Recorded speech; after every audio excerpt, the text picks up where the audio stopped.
Que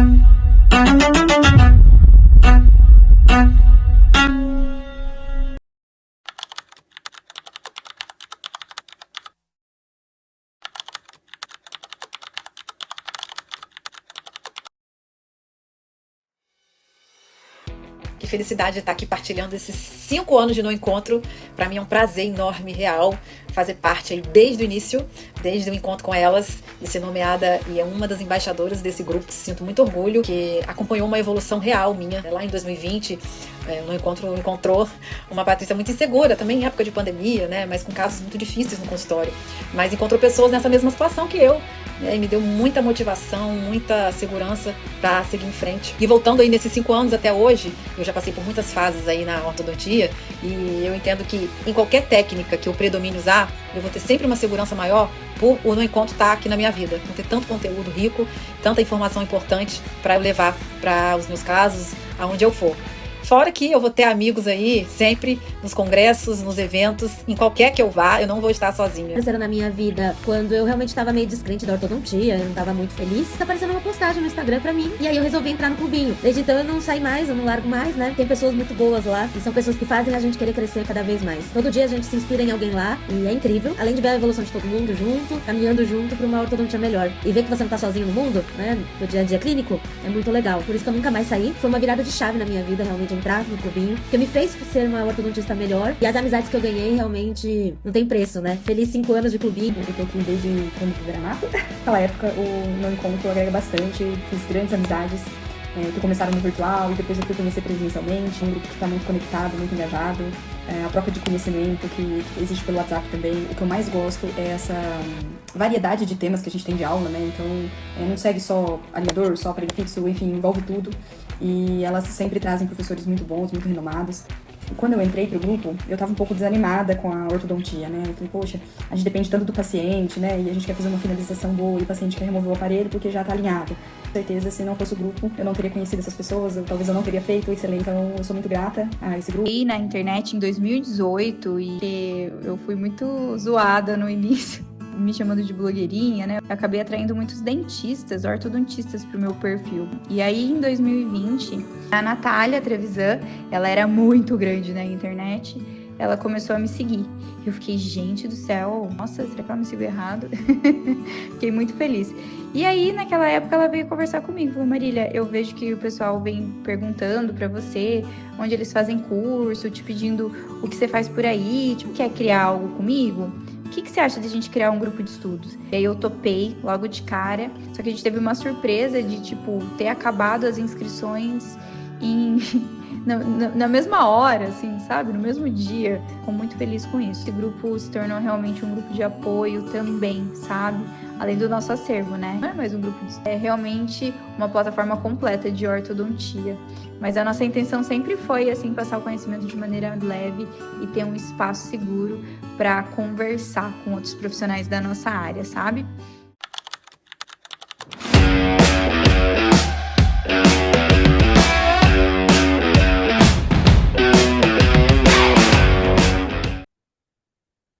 Oi, gente, boa noite. A Aimee coloca esse vídeo para eu já começar passando vergonha. Já começo emocionada, porque eu amo, amo, amo esses depoimentos. Sejam muito bem-vindos ao nosso segundo dia de simpósio. Quero saber quem estava aqui ontem. Coloquem aqui no chat para mim. A gente sempre pede para vocês participarem aí nos 3 dias, porque realmente uma aula é uma continuação da outra, né? Amanhã a gente ainda tem discussão de caso clínico. Então, eu fico muito feliz que vocês estejam aqui de novo. Então, vamos lá para o segundo dia de simpósio. A gente fez esse evento como uma comemoração pelos 2 dias do dentista, que tem esse mês, e tem bastante conteúdo para eu passar. Então, ontem a Marília falou sobre classe 2 na infância, quando e como intervir, né, com o avanço mandibular. Hoje eu vou falar sobre curva de Spee, classe 2, que é um assunto que eu gosto bastante. E amanhã a gente vai apresentar alguns casos clínicos para vocês.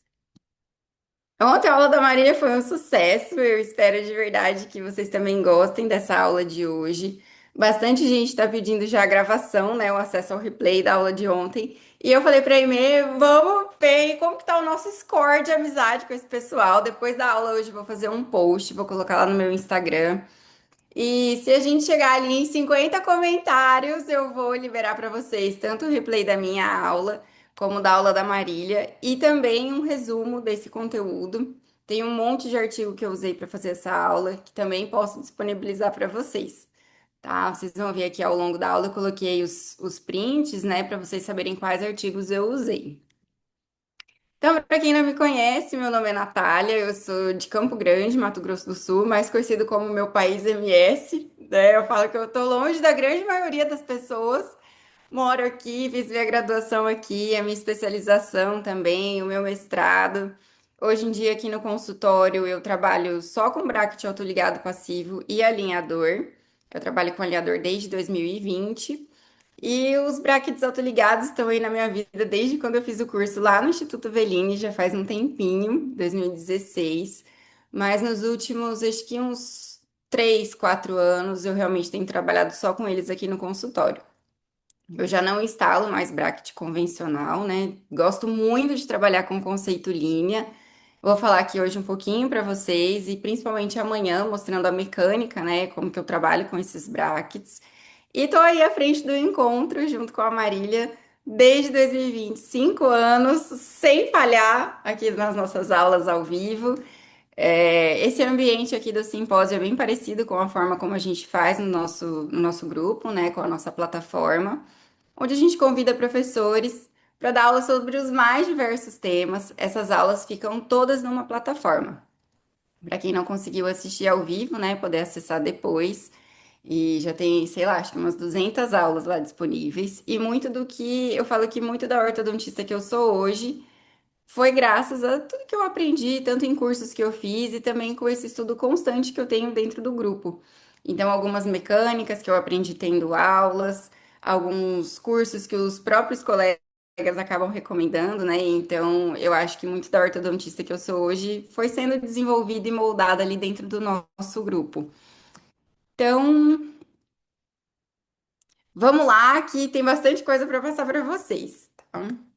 Então, a classe 2 ela pode ser um problema aí na maxila, na mandíbula ou na maxila e na mandíbula.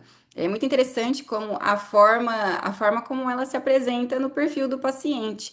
Esses meus 3 pacientes são pacientes classe 2 e cada um tem um tipo de perfil. Às vezes isso incomoda o paciente, às vezes não. Dependendo do grau, né, de comprometimento esquelético que essa classe 2 vai ter, ela vai ter um impacto bem considerável na face. E isso vai determinar muito a nossa conduta, né, na hora de oferecer o tratamento, de fechar o tratamento com o paciente. E vocês sempre, sempre, sempre, sempre vão me ouvir falar que a gente precisa começar escutando a queixa do paciente. Quem me acompanha um pouco mais de perto ali no Instagram sabe que eu tenho praticamente assim, eu falo que a cada 10 pacientes novos que entram no consultório, 8 são preparo para cirurgia. Realmente um tipo de tratamento que eu tenho me apaixonado cada vez mais. E ao longo desse tempo, conforme eu tenho mais contato com esses pacientes, cada vez mais eu vejo como é importante a gente escutar a queixa dele. Porque, assim como qualquer outro serviço, quando o paciente busca um tratamento no nosso consultório, ele quer a resolução do problema dele. E é nosso dever saber até que ponto a gente consegue realmente entregar essa solução que ele está esperando. Porque eu não acho que a gente tem que abraçar todas as causas e ser super-herói de tratamento. Então, a queixa do paciente sempre vai ser o meu ponto de partida na hora de definir um plano de tratamento. Por exemplo, essa paciente. Quando vocês batem o olho assim nesse perfil e com essa foto lateral, eu sei que não tem muita informação, mas qual que é o primeiro tratamento que vem na cabeça de vocês? Assim, o que você olha e fala assim, eu acho que eu usaria elástico de classe 2. Coloquem aí pra mim. Eu acho que eu quis colocar essa foto aqui porque esse caso é um caso que me marca bastante. Porque quando eu recebi a documentação dela, eu falei, ela tem, né, um pouquinho de deficiência mandibular, mas é um perfil que eu não considero desagradável. Uma classe 2 considerável, mas. Peraí que tá aparecendo solicitação de controle aqui do. Recusei. Quando eu vejo essa classe 2, eu já logo pensei assim, eu acho que dá para distalizar um pouquinho, mesializar um pouquinho. E aí, quando ela veio para consulta, a gente conversando, adivinhe, é uma paciente que vai operar. Ela vai fazer cirurgia quinta-feira, a cirurgia dela. Soldei os ganchos na segunda-feira, até postei no Instagram. Porque quando ela me procurou, é uma paciente que faz faculdade de odontologia e ela já chegou para mim falando que ela queria operar. Porque ela se incomoda muito com essa deficiência mandibular, né? Ela tem realmente uma classe 2 esquelética e principalmente pelo plano oclusal inclinado, o plano oclusal superior. Então, é um caso que se eu não escutasse a queixa dela, né, o que trouxe ela até o meu consultório, eu certamente só encaixaria esse canino em classe 1. Eu ficaria super satisfeita com o tratamento, mas ela não. Então, com certeza também é uma paciente que não iria me indicar, porque a queixa dela não teria sido atendida, tá? Então, foquem muito nisso, escutem os pacientes de vocês. Eu falo que a primeira consulta, ela é assim determinante para a gente ter sucesso e também para a gente ter paz durante o tratamento, porque cada vez mais os pacientes estão mais ansiosos, cada vez mais eles cobram mais da gente. E eu vejo, principalmente pelos casos que o pessoal manda lá no nosso grupo do WhatsApp, né? Como os pacientes hoje em dia eles não querem nada. Assim, é uma classe 2 enorme, mas ele não quer mini implante, ele não quer elástico, ele não quer cirurgia, eles não querem nada. Então, eu sempre avalio muito, assim, a primeira consulta eu escuto muito, eu pergunto muito para o paciente qual é realmente a expectativa dele em relação ao tratamento. Então, com base nisso, o meu diagnóstico e o meu plano de tratamento, ele vai sendo construído conforme eu vou me fazendo perguntas, às vezes até aqui, enquanto eu estou conversando com o paciente, né? Qual que é a queixa dele? O que que fez ele vir aqui no consultório e buscar um tratamento ortodôntico? É um caso ortocirúrgico ou não? Se é um caso cirúrgico e não tem queixa facial, eu consigo compensar esse caso com tranquilidade? Porque cada vez mais também eu tenho aceitado as minhas limitações como ortodontista e as minhas limitações no sentido assim, que não depende só de mim também, né? Tem coisa que a gente sabe que depende muito da colaboração do paciente. Então, até que ponto eu vou conseguir conduzir esse tratamento de uma forma tranquila para mim e para o paciente? Tem um desvio de linha média superior? Ou é um desvio de linha média inferior? Ou as duas linhas médias estão desviadas? Se esse desvio é superior, como que eu vou corrigir isso? Eu vou distalizar? Eu vou extrair? Se esse desvio é inferior, como que eu vou corrigir isso? Eu vou usar elástico? Ou eu vou colocar um propulsor? Será que é uma paciente que tem um perfil que vai ser de paciente colaborador? Então, todas essas perguntas vão sendo respondidas e com isso eu vou construindo o meu planejamento. Eu sempre falo que é uma construção. A gente vai pegando as informações para poder montar tudo que vai ser feito durante o tratamento. Então, eu sempre falo também que a linha média, ela traz informações muito importantes para a gente. Eu sempre, depois que eu defini, esse caso é cirúrgico, não é cirúrgico, vai operar, não vai operar. A segunda coisa que eu olho, linha média. Para mim é assim, traz informações muito importantes para a gente, para que o nosso tratamento, a nossa mecânica seja realmente assertiva. Então, essa paciente, por exemplo, com desvio de linha média superior, tava usando o aparelho já fazia 1000 anos, usando elástico de classe 2, e o negócio não desenvolvia, né? Então, o desvio de linha média, ele é resultado de um desencaixe posterior. Se o seu paciente tem um desvio de linha média, você pode ter certeza que alguma coisa está acontecendo. Um lado está classe 2, o outro lado está classe 1, ou um lado está classe 3, o outro está classe 1. Avalia, porque ela é reflexo de realmente algum desencaixe da mordida que está acontecendo lá atrás, tá? Então, se o desvio de linha média é superior, eu preciso pensar em mecânicas que vão ter um efeito maior no arco superior. Por exemplo, o caso dessa paciente. O problema está na maxila. Então, não adianta eu ficar ali lutando com elástico de classe 2, propulsor e não sei o quê. Se o efeito maior que eu quero da mecânica precisa ser no arco superior. Já se o desvio está no arco inferior, aí sim eu preciso pensar em mecânicas que vão ter um efeito maior na arcada inferior. Por exemplo, o elástico ou um propulsor. Então, os pacientes classe 2, eles normalmente têm uma sobremordida profunda e uma curva de SPI bem acentuada. Eu até postei hoje no Instagram, eu acho que eu já apanhei tanto em casos de classe 2 que isso me fez consumir tanto conteúdo sobre que hoje em dia é um dos tratamentos que eu mais me sinto segura para fazer, porque as mecânicas que eu faço aqui e me dão muito resultado, coloquei aqui para vocês e amanhã também vou falar bastante sobre a mecânica propriamente dita, né? Que eu tenho feito e que me dá ótimos resultados, tá? Opa, voltei.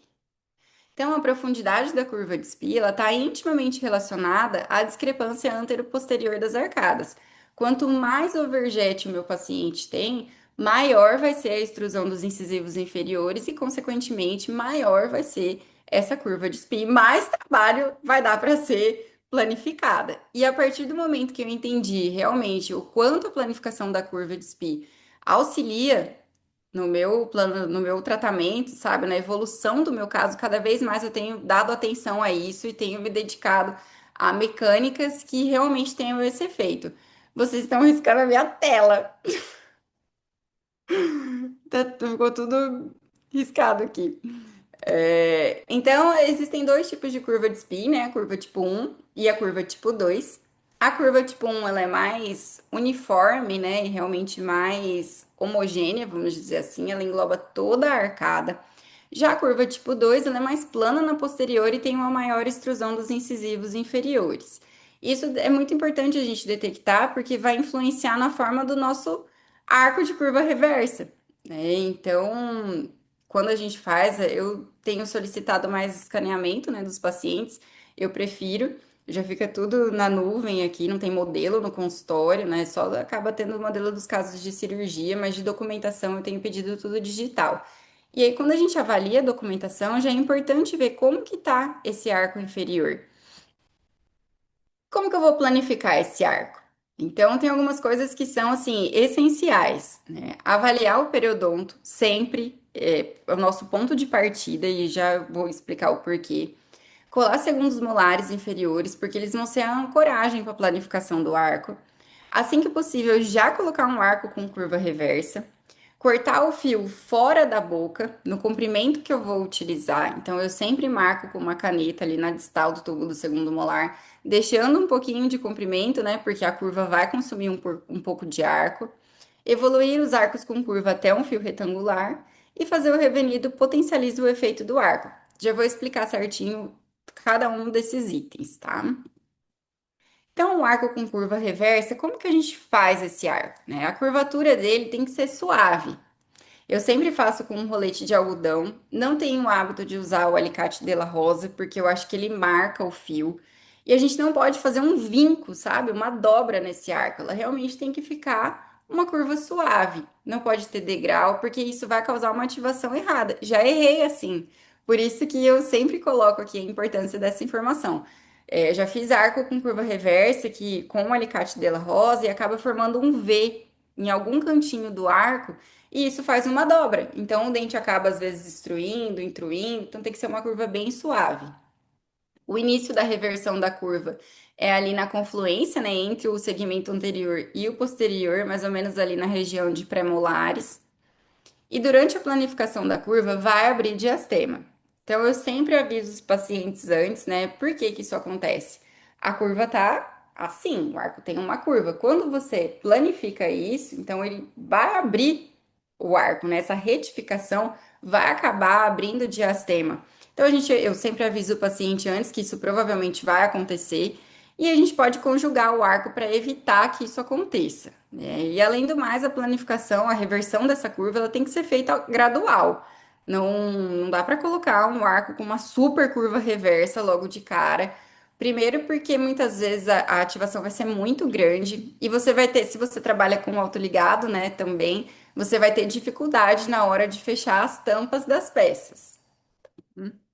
Então, aqui, ó, o diastema aqui entre canino e pré, e entre primeiro pré e segundo pré. Isso daqui acontece mesmo, assim, quando você faz a curva no arco, conforme ele vai planificando, né, porque vai havendo uma vestibularização dos incisivos, aqui começa a abrir diastema.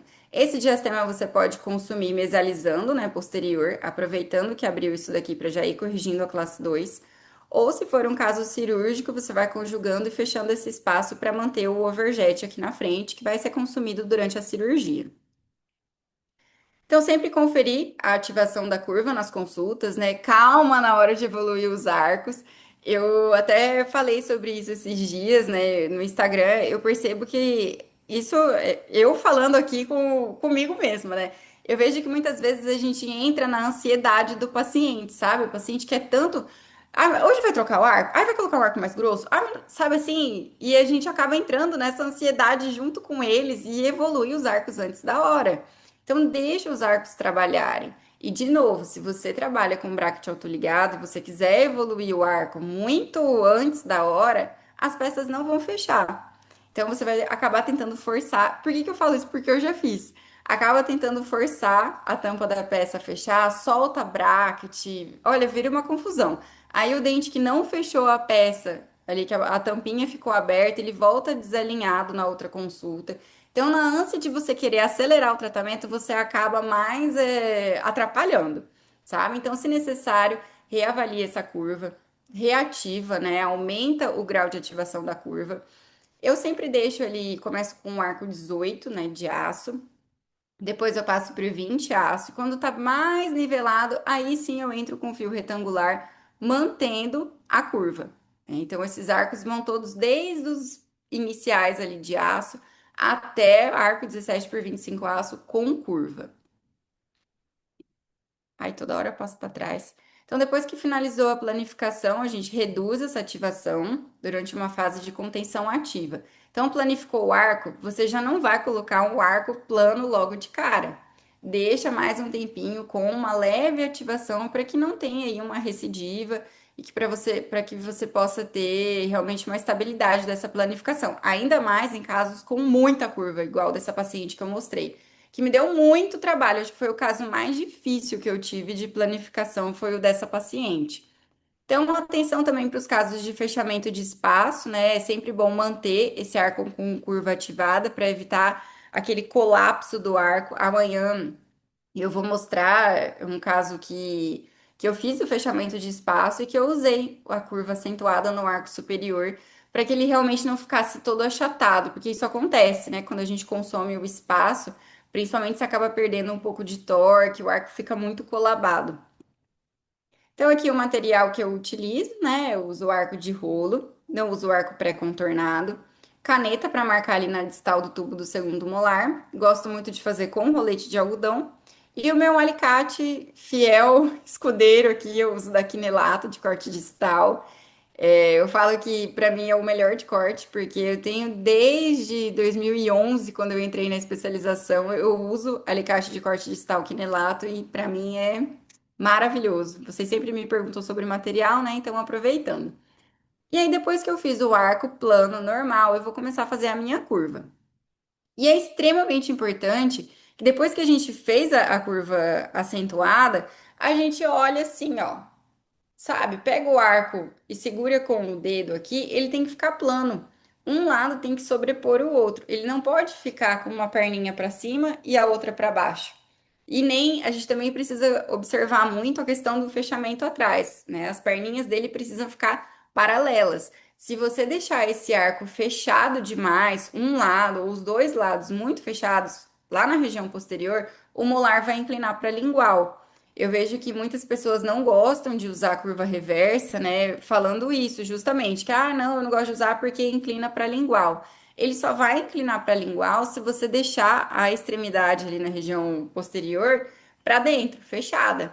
Então tenta deixar sempre ela paralela, que ele não vai acontecer essa inclinação. Então esse aqui é o arco, o jeito que eu mais uso.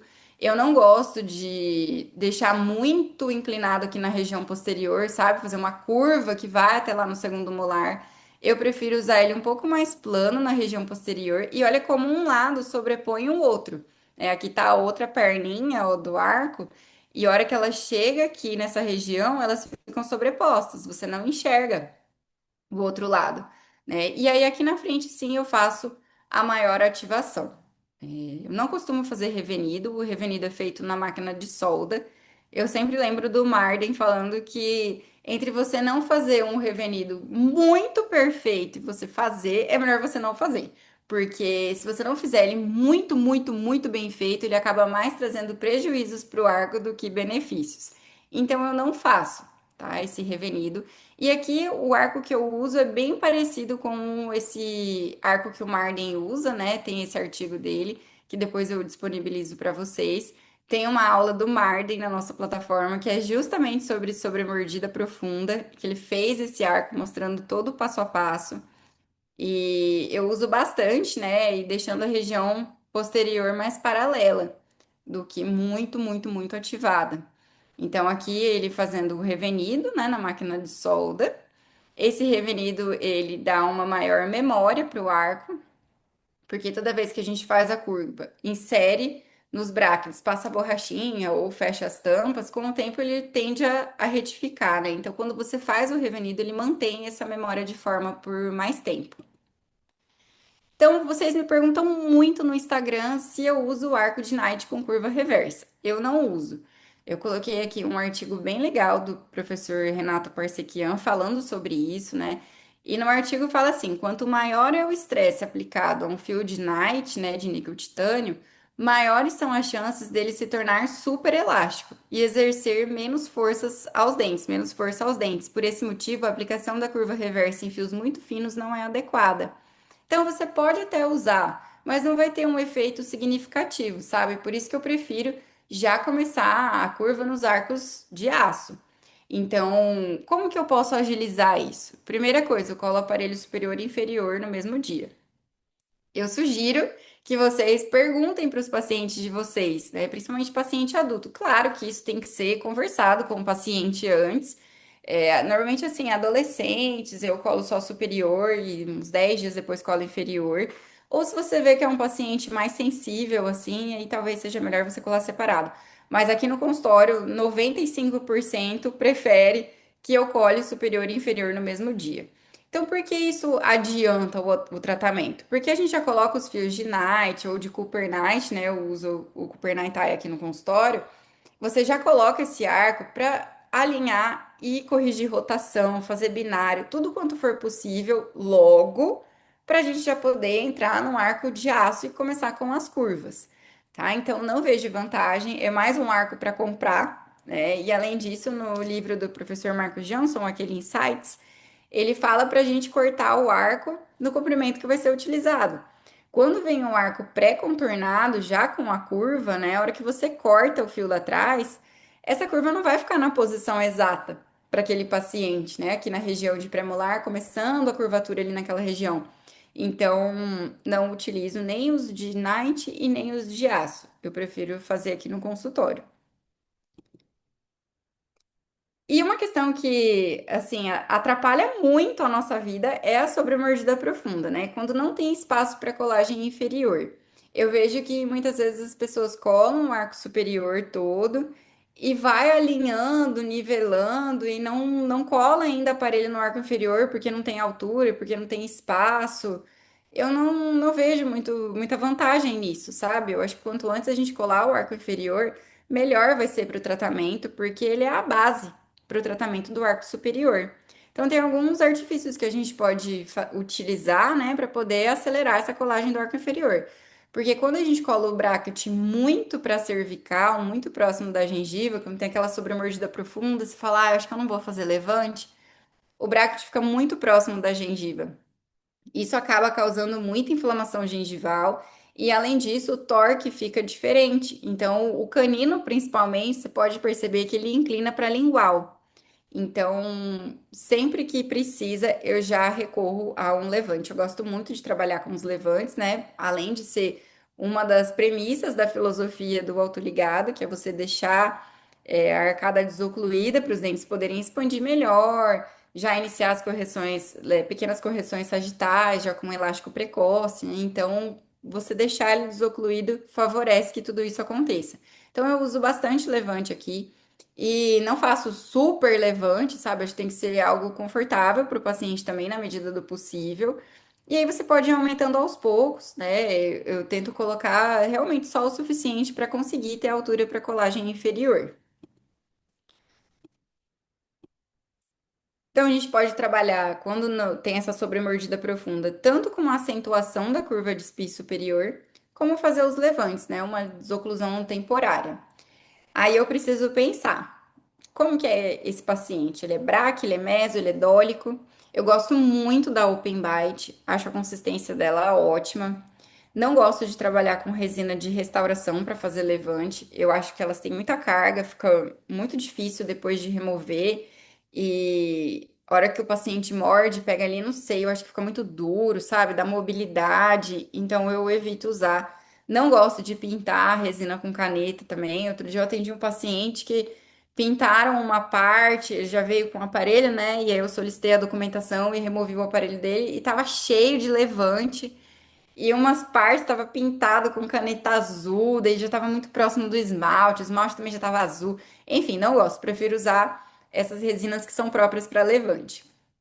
Gosto de usar na palatina dos incisivos superiores, não gosto tanto, dou preferência sempre para os caninos quando eu posso usar.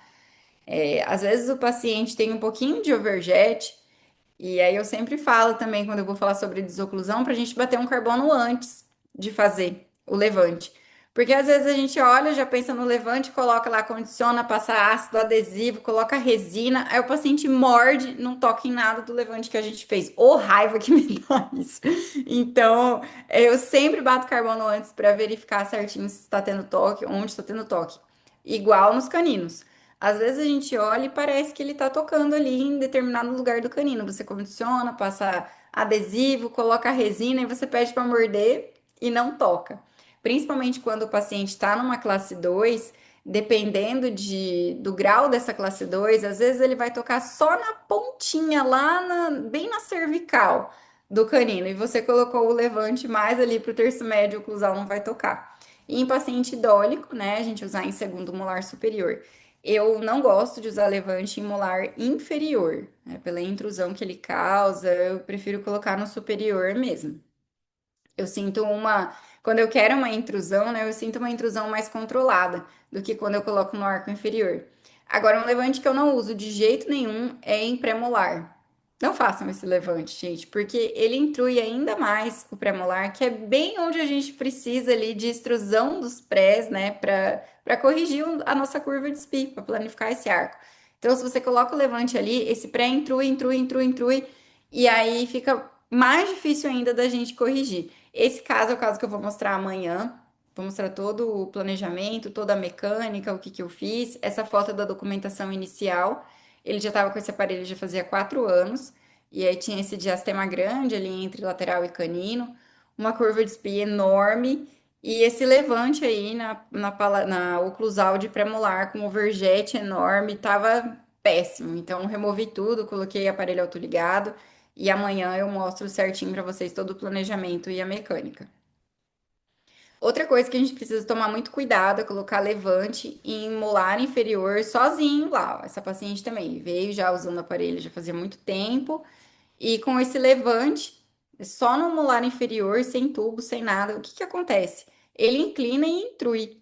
E com resina de restauração ainda. Deu um trabalhão para tirar isso daqui. Então, evitem esse tipo de levante, sabe? Usem de forma consciente. O levante pode facilitar muito a nossa vida, ajuda muito no tratamento. Às vezes, até paciente que fica soltando muita peça, ajuda muito essa desoclusão também a dar uma acalmada nas coisas, né? Eu sempre coloco aqui nessa foto, dá pra ver esse excesso de resina aqui na base do tubo. Para dar uma resistência maior mesmo, né? Outro dia eu postei lá no Instagram também, até me perguntaram se tinha artigo sobre isso e tem, comprovando, né, a resistência, o aumento da resistência. Então eu sempre coloco aqui na base.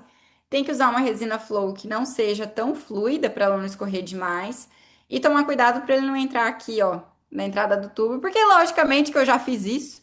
Entrou resina aqui tudo, daí tive que tirar o tubo porque ele entope. Você não tira essa resina daqui de dentro, meu filho, nunca mais. Então, tem que prestar bastante atenção na hora que for colocar. E eu tento colocar mais aqui pra cima, ó. E aí confere também se não vai ficar pegando na mordida. Na hora que você coloca essa resina aí, porque às vezes fica. E aí você tem que desgastar um pouquinho, então já coloca ele mais próximo da base mesmo, ou aqui embaixo um pouquinho, né? Mas tenta tomar cuidado com a entrada do tubo. Então, uma mecânica que eu gosto muito, muito, muito, muito, muito de fazer é o levante na palatina do canino, aqui do superior, colo até segundo molar, e aí alinho, né, com fio de Cooper Tie, E aí, assim que possível, eu já coloco um arco 0,18 aço com curva reversa, né? Então, olha esse caso, gente, o tanto que eu penei para planificar esse arco, vocês não têm ideia, foi realmente muito trabalhoso. E aí, aqui onde fica desocluído, eu costumo colocar um elástico em box, né, para ajudar a extruir esses dentes aqui. E quando o paciente tem um overjet muito acentuado, esse paciente estava com esse aparelho faz 10 anos, ele é lá de Recife, veio para Campo Grande, é um caso cirúrgico também. E ele chegou com esse aparelho assim, 10 anos colado, um overjet gigantesco. Eu nunca vi um overjet tão grande, realmente a hora que ele ocluía, batia lá na palatina, na gengiva mesmo aqui do palato. Enorme, gigante. E aí não toca nem nos incisivos e nem nos caninos. Eu não gosto quando, num caso desse, né, que tem uma curva de espinho muito, muito, muito acentuada, eu não gosto de colocar levantes lá posterior.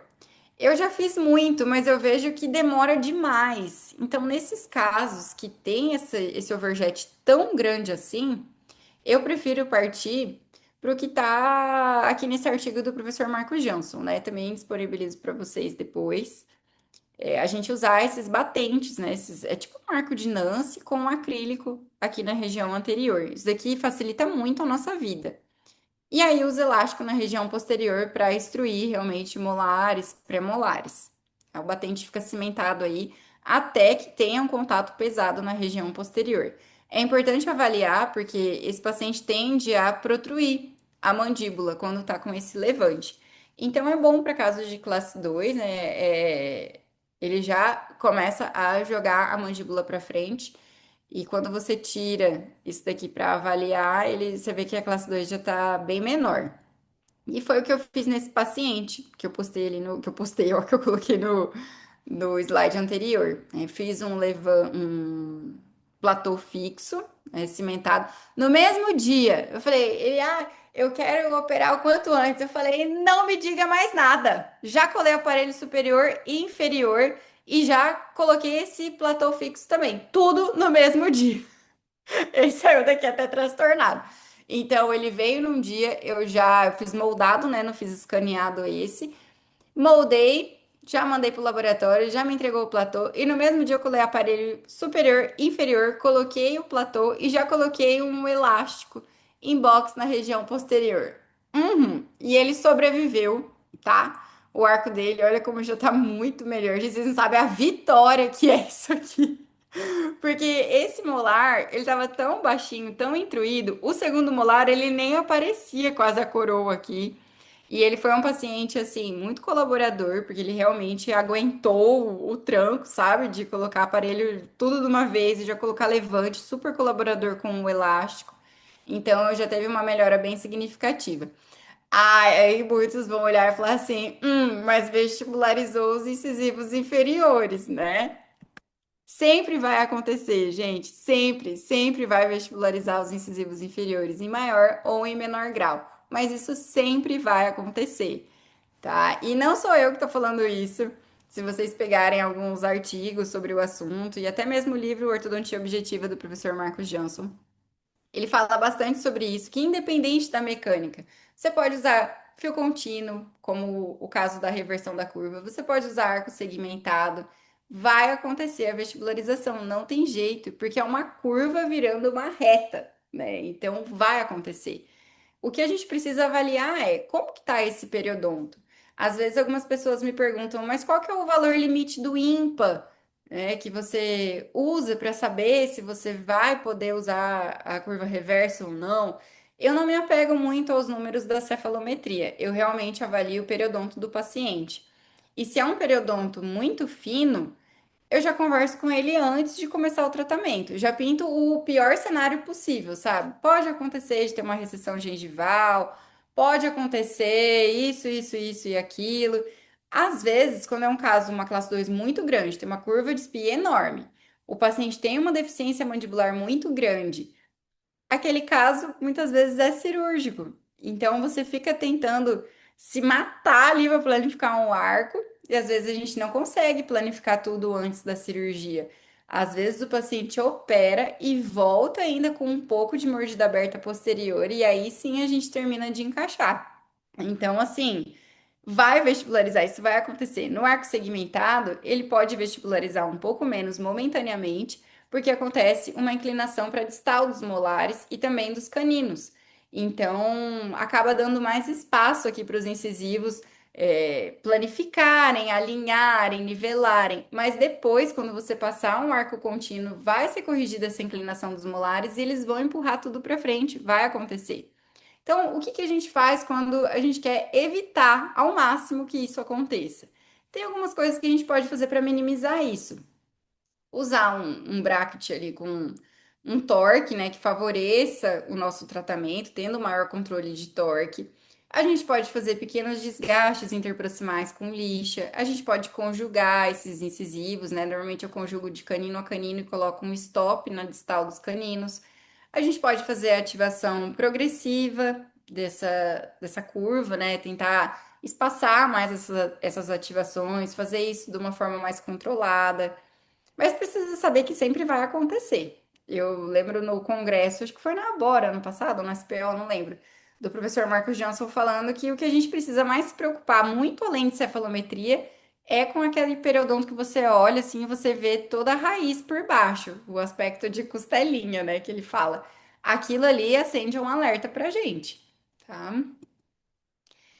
Outra questão é quando a gente não tem ancoragem posterior, né? Isso daqui eu ainda não fiz, mas tem um artigo do professor Daniel que fala sobre isso, também disponibilizo para vocês, que ele recomenda ali a gente colocar 2 mini implantes e fazer tipo um provisório mesmo, né, para ter uma ancoragem posterior para poder planificar esse arco, porque realmente é muito mais difícil quando a gente não tem esse apoio, não tem molar, o paciente às vezes perdeu o molar. Outra situação que acontece bastante é quando o paciente perdeu, por exemplo, 36 e 46, e ele tem o 7, tem o 37 e 47.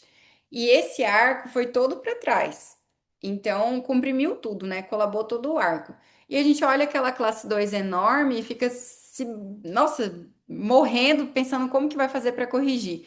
E às vezes é só você colocar uma mola ali para abrir esse espaço, ao mesmo tempo que você recupera o espaço para o implante do dente que foi perdido, ele vai já corrigindo essa curvatura do arco. Então, pacientes que perderam os dentes posteriores realmente dá mais trabalho, mas tem essa alternativa aqui da gente usar a ancoragem com o mini implante. Então, alguns erros comuns que acontecem é o que a gente mais vê. Gente, o que que acontece? Por que que as pessoas não colam até segundo molar? Eu entendo, assim, quando a gente trabalha em clínica, né, que às vezes realmente não dá tempo de colar todo o aparelho até segundo molar, mas um paciente em tratamento de consultório chegar desse jeito, eu acho inadmissível, sabe? Não dá. Precisa colar até o posterior, não tem jeito. Ah, mas aqui é uma prótese, você pode colar mesmo assim. Se tá tudo bem com o canal, tá tudo bem com o pino aqui, né, com o núcleo, você pode colar. Outro erro muito comum é o que eu mostrei dessa paciente com um desvio de linha média superior, usando elástico de classe 2, sem overjet. Não, não vai, gente, não vai. Isso aqui não vai acontecer. Esquece. Não vai dar certo. Esse caso aqui também, misericórdia, né? Meu Deus, como diz a minha sobrinha, meu Deus. Caso de extração, tudo, zero controle de mecânica, perdeu toda a ancoragem. Olha essa curva do arco inferior. Isso aqui não vai dar certo. Você pode colocar elástico, não vai acontecer, tá?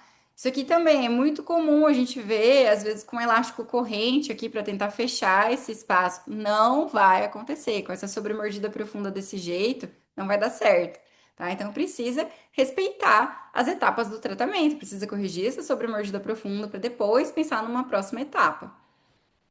Então, o principal objetivo do elástico de classe 2, que é o que eu mais uso aqui no consultório, é movimentar os dentes superiores para posterior e os dentes inferiores para anterior, né? Pode também ser usado como uma para auxiliar a perda de ancoragem. Até postei hoje um caso de uma paciente que eu estou usando elástico de classe 2 para perder a ancoragem no arco inferior. E ainda pode ser usado para descompensação em casos de cirurgia ortognática de classe 3. Então, a gente precisa saber os efeitos do elástico de classe 2. Vai acontecer uma extrusão do molar inferior, vai acontecer uma extrusão dos incisivos superiores. Então, isso tudo a gente precisa estar atento. Vai consumir overjet. É muito importante nos casos de classe 2 que a gente se atente para a quantidade de overjet que tem, porque isso vai ser consumido, né, na hora da correção da classe 2. Recomenda-se que a gente use em fios retangulares, preferencialmente 19 por 25 aço, para reduzir os efeitos colaterais. Para minimizar a projeção dos incisivos inferiores, é bem interessante a gente trabalhar com brackets, com prescrição MBT. A gente também tem algumas aulas sobre prescrição lá na plataforma e também sobre as vantagens do uso dos brackets MBT com a prescrição MBT. É o que eu tenho trabalhado aqui no consultório. E elástico novo todos os dias. Eu sempre falo 24 horas por dia, porque a gente sabe que o paciente não vai usar 24 horas. Então, o mínimo é 24 horas por dia. Os dentes vão apresentar mobilidade e tem que ter disciplina, não tem jeito. No nosso congresso do encontro, a gente teve aula com o professor Marcos Johnson e alguém perguntou, mas e se o paciente não usar? Né? Às vezes o paciente não usa o elástico. E ele deu aquela resposta sincera, assim, né? Gente, milagre a gente não faz, não dá. O paciente precisa usar. Ele precisa saber do porquê ele tá usando, precisa ser motivado e tudo mais, mas ele tem que ter consciência da disciplina que ele precisa ter. E a fase de contenção. Também não dá para você corrigir uma classe 2 com o uso de elástico e encaixou em classe 1 você já tirar o aparelho, já tirar o elástico, nem nada disso. Tem que fazer um desmame aí, né? A gente fala uma fase de contenção e vai reduzindo gradualmente o uso do elástico. Meu Deus, passei tudo. E os elásticos precoces? Eu sou fã número 1 de usar elástico precoce. Eu sei que não existe muito aí um consenso sobre isso, né? Pode usar, não pode usar. Mas por que que existe essa questão do uso do elástico, a gente esperar chegar num fio retangular? Porque a rigidez do fio vai contrapor o efeito do elástico, evitando os efeitos colaterais. Então, por que que no autoligado passivo a gente usa? Porque o atrito é muito baixo, muito baixo. Então, com um elástico com uma força muito leve, eu já consigo ter uma resposta. Então, assim, eu sempre uso, acho que só tem benefício, sabe? O paciente no início do tratamento ele tá motivado, então é muito mais fácil dele aderir ao uso do que você colar o aparelho, esperar aí 8 meses, chegar no fio retangular para poder colocar o elástico para o paciente usar. Então, tá, mas e num aparelho convencional? No aparelho convencional, você vai ter que colocar um elástico mais pesado para sair daquela inércia, né? Sair do atrito e começar a ter uma movimentação. Então, dependendo do efeito colateral, ele pode ser positivo no caso do aparelho convencional também. Se a gente tem uma classe 2 enorme, que você quer reduzir um pouco já desse overjet, tem suas indicações, os seus motivos. Agora, tem que estar atento para os efeitos colaterais. Se você quer o mínimo de efeito, você pode usar, mesmo no bracket convencional, só que com uma força muito leve, você não vai ter um efeito tão considerável. Igual nesse caso, por exemplo, no dia da colagem, eu coloquei um arco 012 Cooper Night Tie e um elástico muito levinho ali para já empurrar aquele pré-molar, né? Já acontecer uma pequena distalização do 24 e para esse canino já começar a descer. E aí, lógico, olha, tem peça de ponta-cabeça nos incisivos, eu tô trabalhando torque, tem stop, é toda uma mecânica envolvida. Eu não fui só lá, colei o aparelho e coloquei o elástico, não é assim que funciona. Mas a gente estando atento para os efeitos colaterais, que às vezes são bem-vindos, às vezes não, e sabendo a força que a gente está utilizando, o sistema que a gente está utilizando, dá para trabalhar e ter ótimos resultados. Tá? Então, tem esse artigo aqui da professora Liliana Maltagliati, que fala justamente sobre o porquê que se recomenda, né, o uso do elástico lá nos fios retangulares, e ela ensina que eu vou disponibilizar para vocês também todas as vantagens. Ela fala todas as vantagens da gente usar esses elásticos logo no início do tratamento, fala sobre essa questão do atrito. Então, a indicação de fios de aço fundamenta-se no conceito de criar resistência advindo do fio, para evitar que, ao receber o vetor horizontal da força elástica, o dente não expresse o movimento inevitavelmente gerado de inclinação, né? Essa perda de torque que a gente tem na hora que você colocar ali um 0,18 aço com um elástico de classe 2, um elástico 3,16 médio, vai acontecer essa perda de torque. Imagina então se você coloca num arco 14 night. Então não dá para fazer as coisas sem conhecimento. Mas sugiro que vocês leiam esse artigo depois, que vocês abram a cabeça sobre o uso dos elásticos de forma precoce, principalmente aí nos brackets autoligados passivos, que tem um atrito baixíssimo e vai ser muito assim, benéfico para o paciente, sabe? Eu gosto bastante de trabalhar desse jeito. Faço a colagem superior e inferior e já coloco um elástico leve para o paciente usar. Caso o paciente não colabore com o uso, e esse é um dos motivos que eu gosto também de já colocar logo no início do tratamento, porque você viu que o paciente não está colaborando, você já parte para um plano B. Antes de começar o tratamento com o elástico, você já mostra uma foto de um propulsor, já fala para ele, se você não colaborar, a gente vai partir para o plano B.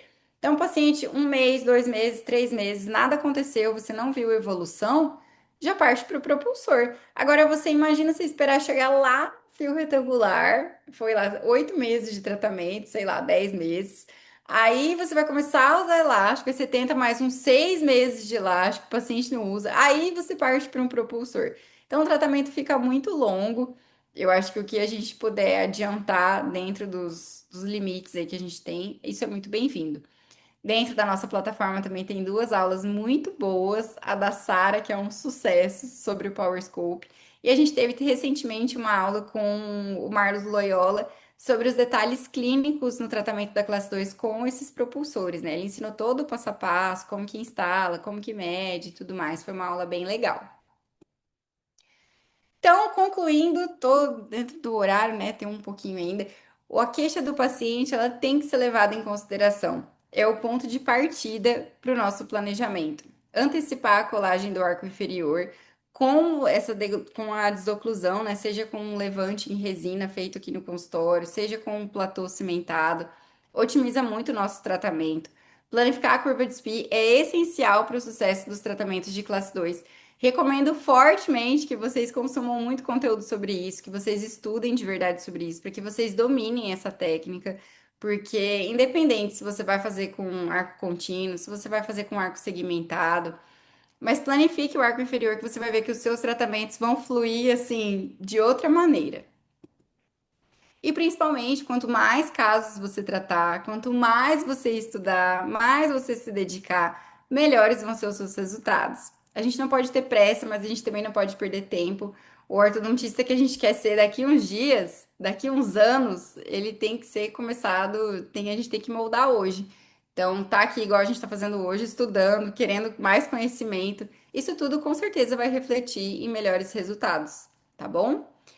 E aproveitando, né, para relembrar vocês que a nossa Black Friday está chegando, esse QR Code só se você não é aluno. Se você tem interesse em receber maiores informações, a gente não vai abrir agora, é só no dia 4 de novembro. Mas se você quiser entrar no nosso grupo para receber todas as informações sobre a nossa Black, eu falo que esse povo ficou doido, entendeu? Porque é o horta infantil, esse guia mais pacientes que ajuda muito, Minuto Expansão, os meus resumos, muito do que tá aqui hoje tá nos meus resumos também. Vai estar tudo por um valor só, um valor com mega desconto e com acesso vitalício. Então, fiquem de olho porque vai valer muito, muito, muito a pena para vocês, tá bom? A Aime vai passar um videozinho aqui para nós, tá bom? Deixa eu interromper, né, o compartilhamento. E a gente se vê amanhã. Oi, que eu nem te vi hoje. Certo?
começando.